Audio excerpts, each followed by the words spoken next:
Hey guys, welcome back in new video. Guys कैसे हैं आप सब? आई होप आप सब ठीक होंगे। गाइस मेरा नाम है सारुद्दीन खान और आप देख रहे हैं अपना यूट्यूब चैनल फार्मेसी वाला। कोई भी सपना साकार करने के लिए सबसे जरूरी है सही कोच का होना। चुनिए फार्मेसी वाला को और करे अपने B pharm and D pharm का सपना साकार। Download the app now. तो आज की जो वीडियो है ना, इस वीडियो में हम देखने वाले हैं वही जो हमारी फार्माकोलॉजी बी फार्म 6 में चल रही थी। तो यहाँ पर देखिए लास्ट की जो वीडियो थी ना, उसमें हमने कवर करा था drugs for constipation and diarrhoea. तो इसकी जो पिछली जो सारी वीडियोज़ हैं आप उनको देख सकते हैं। पूरी जो प्लेलिस्ट है उसका लिंक आपको डिस्क्रिप्शन में मिल जाएगा।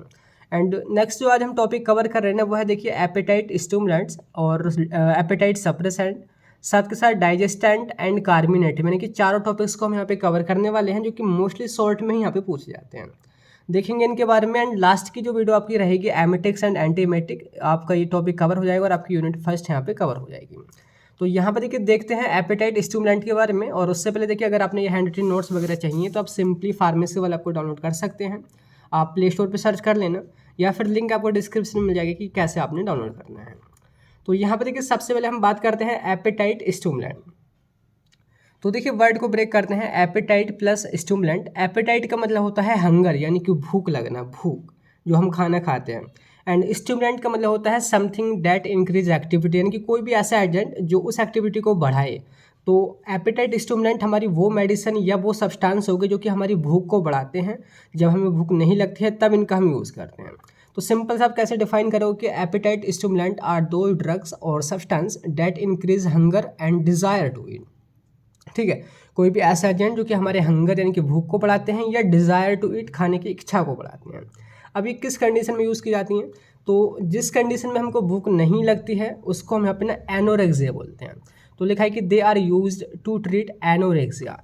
एनोरेक्सिया अगर हम वर्ड को ब्रेक करें, एन प्लस ओरेक्सिया। एन का मतलब होता है विदाउट या फिर लैक, एंड रेक्सिया का मतलब होता है यहाँ पे डिज़ायर फॉर फूड, यानी कि जब हमको खाने की इच्छा नहीं होती है या फिर लैक ऑफ हंगर भी आप बोल सकते हैं। तो उस कंडीशन को ठीक करने में हम एपेटाइट स्टिमुलेंट का यूज़ करते हैं। ठीक है, आपने देखा होगा ना, बहुत सारे दुबले पतले लोग होते हैं, उनको भूख नहीं लगती है, कई बार बोलते हैं कि लीवर अच्छे से काम नहीं कर रहा है या फिर उनको खाने की ही इच्छा नहीं होती है। तो उस कंडीशन में हमने इनका यूज़ करते हैं। अब बाकी देखिए हम बात करते हैं कि कॉजेज़ क्या हो जाते हैं एनोरेक्सिया के, या फिर किन वजह से आपको भूख नहीं लगती है।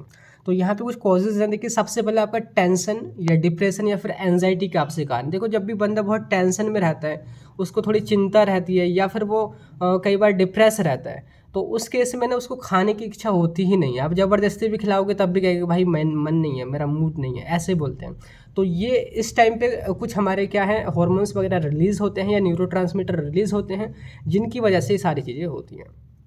ठीक है, सेकंड है इमोशनल अपसेट या लोनलीनेस, यानी कि कोई बंदा अकेला है, अकेला कई बार होते हैं, या फिर अपसेट होता है, मूड अपसेट होता है, घर में कोई दिक्कत चल रही है, या फिर कोई फेल हो गया है, या फिर और भी दिक्कतें होती हैं। तो उनकी वजह से जब वो इमोशनली अपसेट हो जाता है तब भी कुछ चीज़ें खाने पीने का मन नहीं करता है। तो ये इसके बेसिक कॉजेज हो गए। एंड इसका देखिए नेक्स्ट है पॉइंट की प्रेगनेंसी, जो लेडीज़ प्रेग्नेंट होती हैं उनको भी कम भूख लगती है। नेक्स्ट है यहाँ पे hypothyroidism, hypo plus thyroidism. Hypo का मतलब होता है कम हो जाना, थायरॉयडिज्म यानी कि जो थायरॉयड जो हार्मोन है उसका लेवल कम हो जाना। देखो जब ये थायरॉयड हार्मोन कम बनता है ना, देखो बेसिकली काम क्या होता है थायरॉयड हार्मोन का, ये ना मेटाबॉलिज्म कराता है। मेटाबॉलिज्म वही यानी कि खाने को ब्रेक करके उससे एनर्जी वगैरह।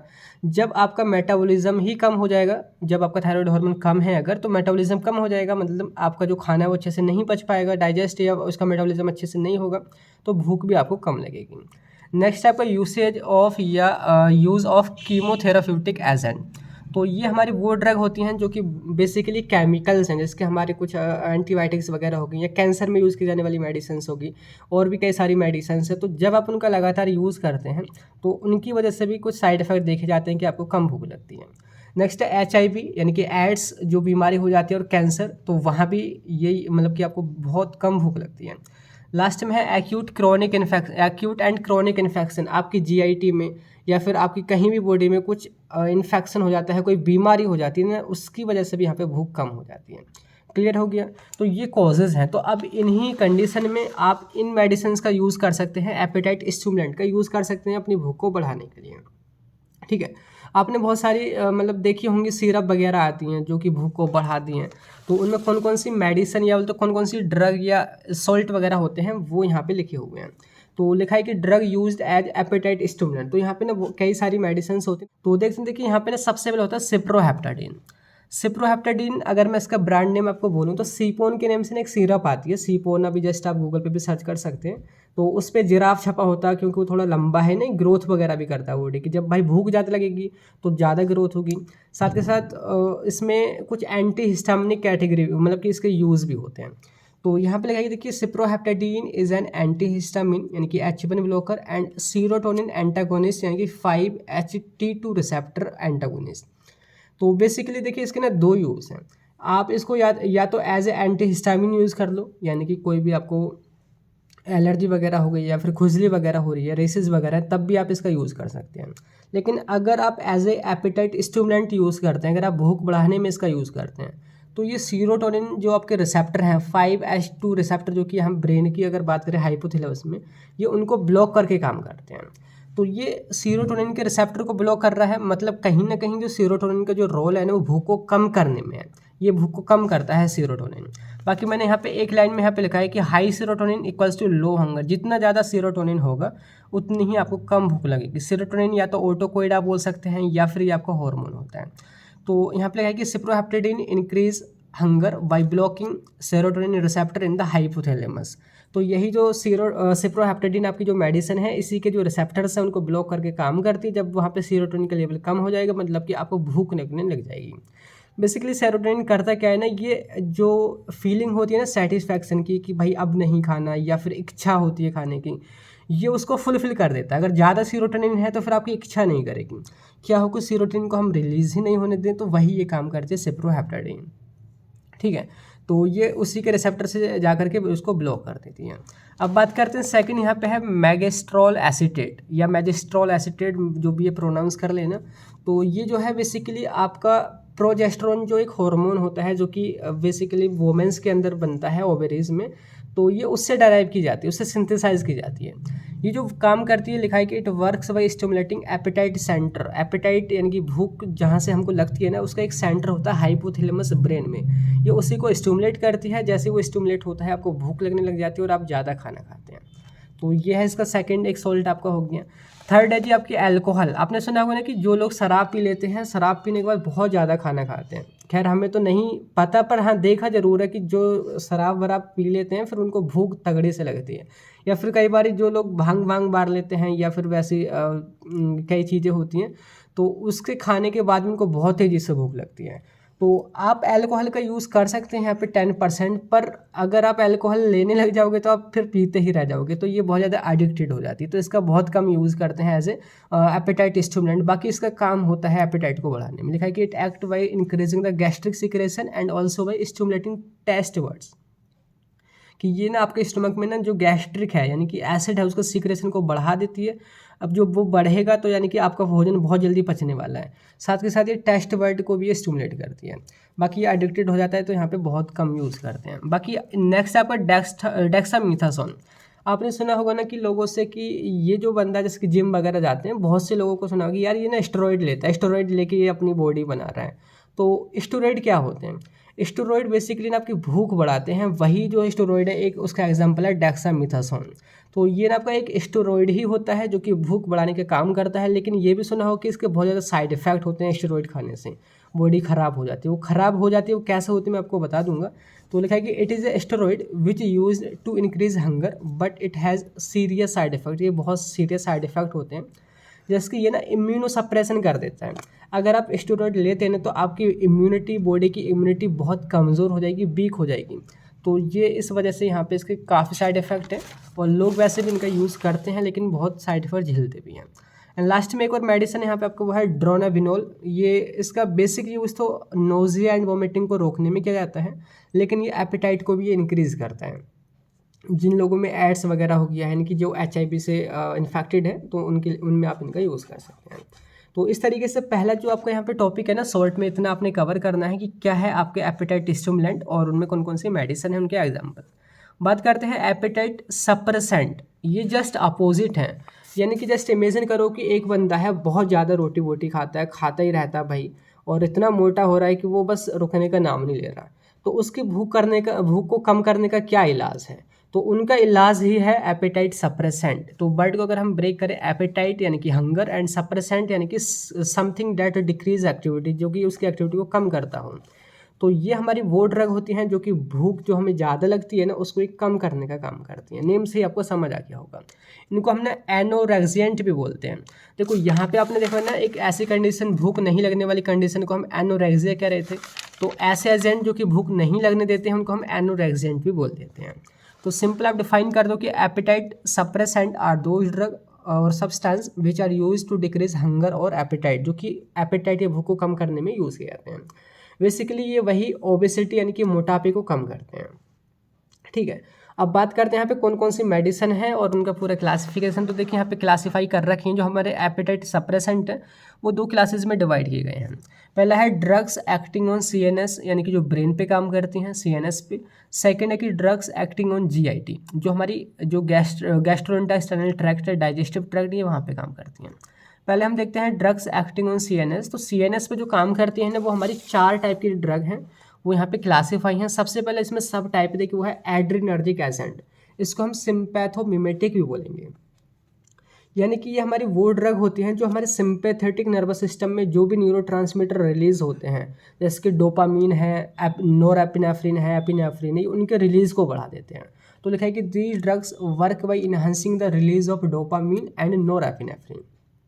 ठीक है, अब आप बोलोगे ठीक है जी, इनका रिलीज यहाँ पे बढ़ गया, अब आखिर ये काम कैसे करेगा। जस्ट आप इमेजिन करो, हमने पढ़ा था सिंपैथोमिमेटिक एजेंट, एक ऐसा नर्वस सिस्टम जिसमें जो जो तब एक्टिवेट होता है जब आप फाइट एंड फ्लाइट वाली कंडीशन में होते हैं।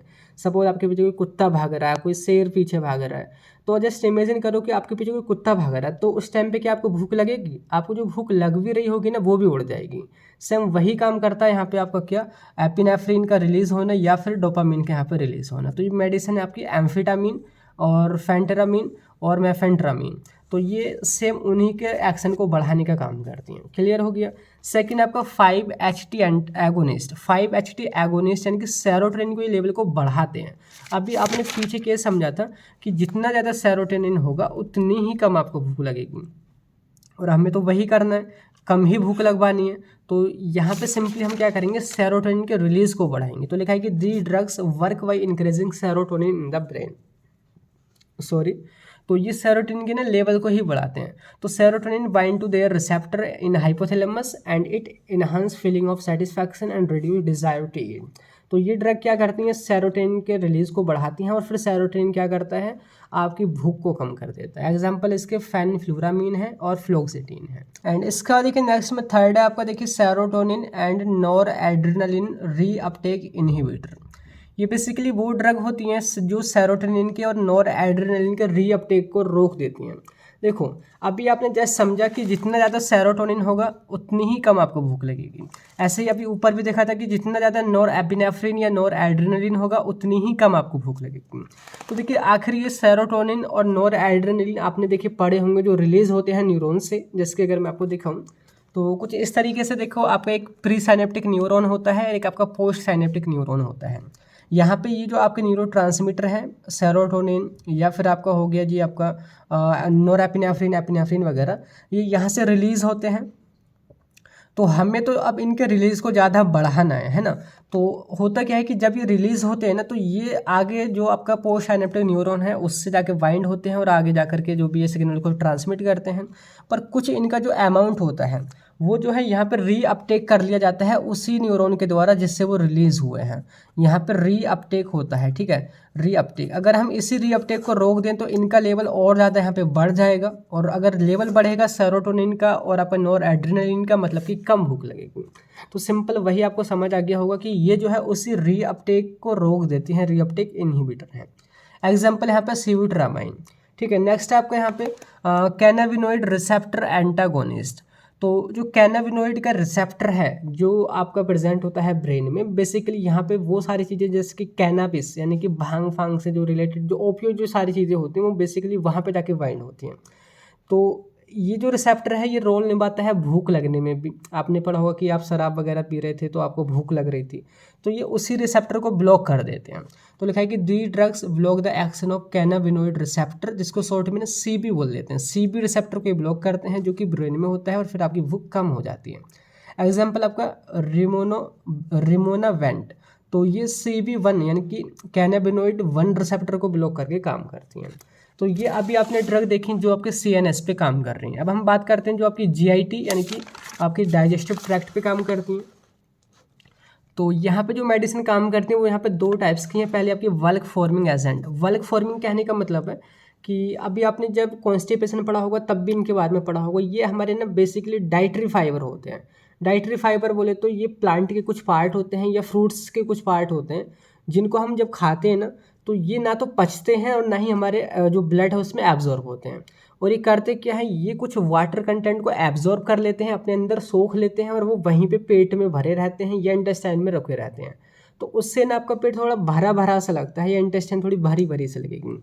तो लिखा है कि these agent are dietary fibre which absorb water in GIT and increase bulk and promote feeling of fullness, कि ये ना जा करके वाटर को एब्जॉर्ब कर लेते हैं और फीलिंग ऑफ फुलनेस को ये प्रमोट करते हैं। आपको लगता है कि भाई मेरे तो पेट में है, अभी मेरे को भूख नहीं है, ऐसा लगता है। एग्जाम्पल इसबगोल है जिसको हम साइलियम हस्क भी बोलते हैं। मिथाइल सेलुलोज है तो ये यही काम करते हैं। लास्ट में आपका लाइपेज इनहिबिटर। लाइपेज हमारा वो एंजाइम है जो कि लिपिड का ब्रेक डाउन करता है, फैट को ये जो है डाइजेस्ट करता है। क्या हो कि अगर हम इसी को इनहिबिट कर दें मतलब कि फैट हमारा यहाँ पे डाइजेस्ट नहीं होगा, धीरे धीरे डाइजेस्ट होगा, आप ऐसे बोल सकते हैं।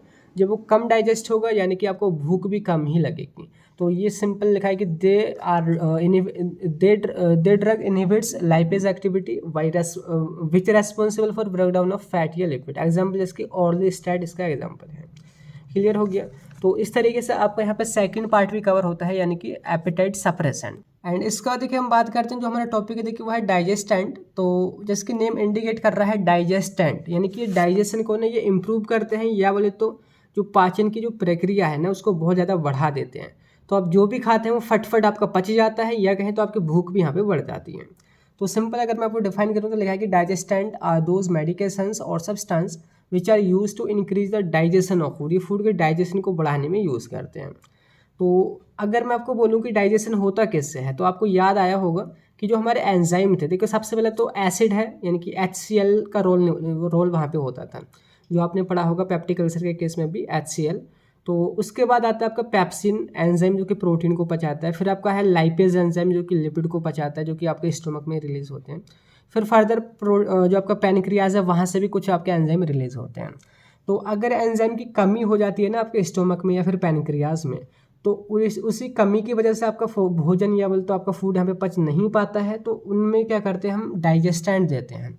तो डाइजेस्टेंट भी क्या होंगे, आपके एंजाइम ही होंगे या एंजाइम का कॉम्बिनेशन होगा। तो यहाँ पे लिखा है कि basically these are the combination of different enzyme जैसे कि प्रोटियोलाइटिक एंजाइम, लाइपोलाइटिक एंजाइम और एम्यूलाइटिक एंजाइम। इनका काम क्या होता है, देखिए प्रोटियोलाइटिक एंजाइम इनकी प्रोटीन की लाइसिस करता है, प्रोटीन का ब्रेकडाउन करता है। लिपोलाइटिक लिपिड का ब्रेकडाउन करता है। एम्यूलाइटिक स्टार्च का ब्रेकडाउन करता है सिंपलर शुगर में। तो आपने देखा इस तरीके से सिरप देखी होंगी जैसे कि नेचुरल डाइजेस्टिव एंजाइम, ये बेसिकली नेचुरल वाला है। तो इसमें कोई डायरेक्ट एंजाइम का नेम नहीं लिखा है पर कुछ नेचुरल चीज़ें हैं जैसे कि यहाँ पे जो काम करते हैं इसके आपका अजवाइन हो गया, धनिया हो गया, आंवला हो गया, सफ़ेद जीरा हो गया, ये हमारे सब आयुर्वेदा के अंदर आ जाते हैं। बाकी अगर आप ऊपर देखो ना अश्वगंधा हो गया, शतावरी वगैरह हो गया, तो इनका थोड़ा अश्वगंधा काम होता है थोड़ा स्टेमिना बढ़ाना या फिर एंजाइटी वगैरह को कम करना। तो ये बेसिकली ये भूख को बढ़ाने में ही यूज़ किया जाता है आपका नेचुरल डाइजेस्टेंट या बोले तो डाइजेस्टेंट। सिंपल सा कॉन्सेप्ट है जो आपका खाना जल्दी जल्दी पचेगा मतलब कि भूख भी बढ़ेगी। तो इसमें आप क्या दोगे, आप एंजाइम ही दोगे। जैसे कि एग्जांपल पेप्सिन एंजाइम आप बाहर से ले सकते हैं या कॉम्बिनेशन में आता है ये एपेटाइट स्टिमुलेंट के साथ में जो कि प्रोटीन को डाइजेस्ट करता है। एक आपका पैपेन जो कि एक प्रोटियोलाइटिक एंजाइम है, इनकी प्रोटीन को ही पचाता है, जो कि पपाया में प्रेजेंट होता है। अगर आप पपाया खाते हैं ना तो आपका जो भोजन है आपके अंदर वो बहुत जल्दी पच जाता है। नेक्स्ट है पैनक्रिएटिन। तो ये जो है मिक्सचर होता है 3 एंजाइम का, अमाइलेज एंजाइम, ट्रिप्सिन एंजाइम और लाइपेज एंजाइम का। नेक्स्ट है लैक्टेज, ये जो है ब्रेकडाउन करता है लैक्टोज शुगर यानी कि मिल्क शुगर जो होती है उसको ग्लूकोज या गैलेक्टोज में।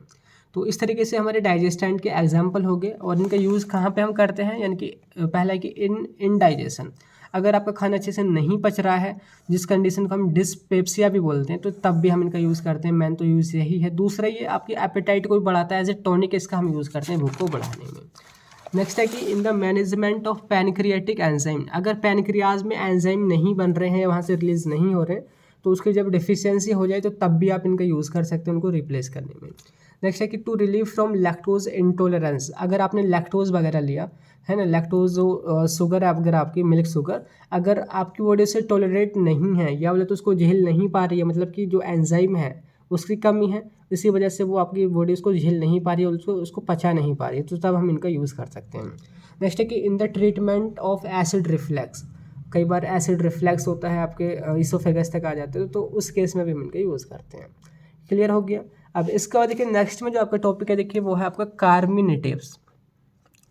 तो मैंने यहाँ पे सिंपल ना आपको हिंदी में लिख दिया है कि पेट में गैस को कम करने में, ये वो मेडिसिन होती हैं जब भी आपका पेट फूल जाता है, कोई भी यहाँ पे ब्लोटिंग या गैस वगैरह हो जाती है आपके पेट में, तो उसको नहीं कम करते हैं, गैस को बाहर निकालते हैं।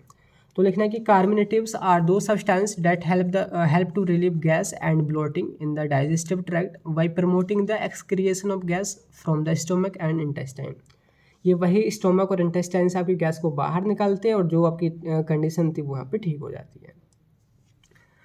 काम कैसे करते हैं यहाँ पे, तो लिखा है कि they work by relaxing smooth muscle of GIT, GIT की जो अंदर के स्मूथ मसल हैं उनको थोड़ा रिलैक्स करेंगे, इनकी स्टोमक की मसल हुई स्टोमक की मसल हुई और आपके स्मॉल इंटेस्टाइन वगैरह की मसल हुई, उनको ये रिलैक्स करते हैं। एंड जो गैस या बबल जो बन रहे होते हैं या तो उनको वो फोड़ देते हैं और वो ईजिली बाहर निकल जाते हैं। तो ये इस तरीके से काम होता है। बाकी एग्जाम्पल जो हमारे घर में कई सारी चीज़ें हैं गैस में यूज़ किया, जैसे कोरिएंडर, यानी कि मैंने हिंदी में इस वजह से लिख दिया ताकि आपको ना समझने में दिक्कत ना हो और याद ज़्यादा दिनों तक रह सके। जैसे coriander, cinnamon, ajwain, dill, fennel, garlic, ginger, mustard, onion, orange, peppermint, saffron, basil. तो हिंदी में धनिया, दालचीनी, अजवाइन, सोया, सौंफ, लहसुन, अदरक, सरसों, प्याज, संतरा, पेपरमिंट, केसर, तुलसी, ये सारी जो चीज़ें हैं ना ये नेचुरल सोर्स से मिलती हैं और ये आपके कार्मिनेटिव, अगर आपके पेट में गैस वगैरह बनती है तो आप इनमें से कोई भी चीज़ खा लो घर पे और आपकी कंडीशन ठीक हो जाएगी। बाकी अगर हम बात करें सिंथेटिक जो मेडिसिन है जो मोस्टली फेमस है, तो एक आप नेम जरूर से ध्यान रखना, ये है आपका सिमेथ्रिकोन। इसको आप बिल्कुल रट लो, सिमेथ्रिकोन। तो ये आपका ना एंटी फॉर्मिंग एजेंट है। एंटी फॉर्मिंग का मतलब कि आपके जो बबल्स होते हैं ना उनको नहीं बनने देता, ये जो बबल बन चुके होते हैं ना बड़े बड़े बबल, उनको छोटे छोटे बबल में तोड़ देता है, फिर वो आपके डकार के जरिए या फिर कैसे ही वो वहाँ से बाहर निकल जाते हैं। क्लियर हो गया। एंड दूसरा आपका सोडियम बाइकार्बोनेट भी इसमें ही आता है जो कि एज ए एंटासिड भी हम यूज़ करते हैं, उसके बाद CO2 गैस रिलीज होती है, हम डकार वगैरह लेते हैं। तो ये इस तरीके से ये यूज़ होते हैं इनका। बेसिकली इसका नेम आप जरूर से ध्यान रखना। बाकी इसके जो एग्जाम यूज़ देखोगे देखिए वही है, to relieve gas from stomach, stomach से गैस को बाहर निकालने में। एंड भूख को भी ये बढ़ाता है कहीं ना कहीं। देखो ये जो सारी चीज़ें हैं आपकी धनिया हो गया, अजवाइन हो गया, गार्लिक, जिंजर, ये आपके भूख बढ़ाने का भी काम करते हैं, प्याज वगैरह। एंड लास्ट में है अगर आपके पेट में दर्द भी होता है थोड़ा, वो भी यहाँ पे कम होता है। ठीक है, तो इस तरीके से जो सारे आपके टॉपिक थे सॉल्ट में सब हमने कवर कर लिए हैं, जो कि ऐसे ही पूछ जाते हैं, जिसके एपेटाइट स्टिमुलेंट और उसका suppressant, digestant and carminative. Next video में हम देखेंगे एमिटिक्स एंड एंटी एमिटिक्स के बारे में। तो मिलते हैं नेक्स्ट उसी वीडियो में, तब तक के लिए bye bye, thank you, have a nice day.